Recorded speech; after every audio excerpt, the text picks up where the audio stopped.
Why, after attaining enlightenment, did he practice austerities till he was emaciated? For 6 years did he do this and found no success, but was already enlightened? Actually, I think what would be the point? The confusion is that he did this before he was enlightened. When he left his mansions and he went out, there was two groups at the time, two main groups.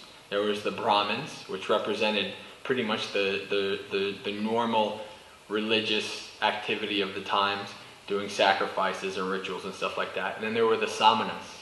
The Samanas were a wide variety of different teachings and groups, but they were all the ascetics that lived in the woods and shaved their heads off and wore robes and all that kind of stuff.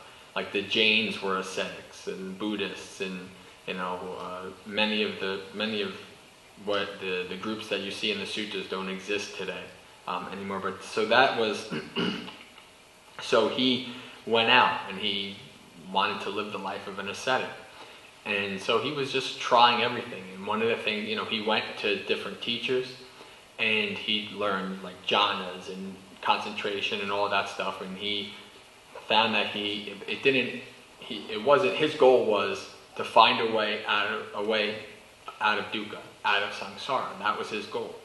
And those teachers, while they taught him wonderful, concentration and serenity and all that, it didn't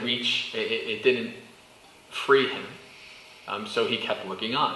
And one of the things he tried was, there's these guys hanging out in the woods and they're eating 1 grain of rice a day and they're whacking themselves and sleeping on, nails beds and all these kind of things. Well, why don't I just try that? So he tried that for 6 years.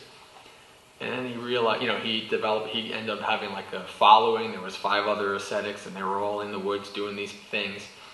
And one day he's just like, this is stupid. Why am I doing this to myself? This is not getting me anywhere.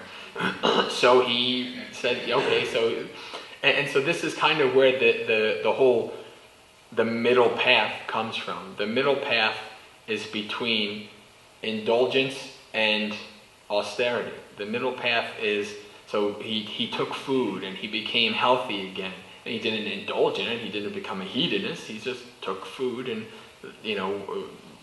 followed the middle path. And, and also the Noble Eightfold Path is the middle path as well. So there's a couple things, when you hear the middle path, there's a couple things that fit in there. But in the Dhammacakkappavattana Sutta, the middle path, he says, is between these two extremities. Because neither of them are going to get you to the ending of dukkha.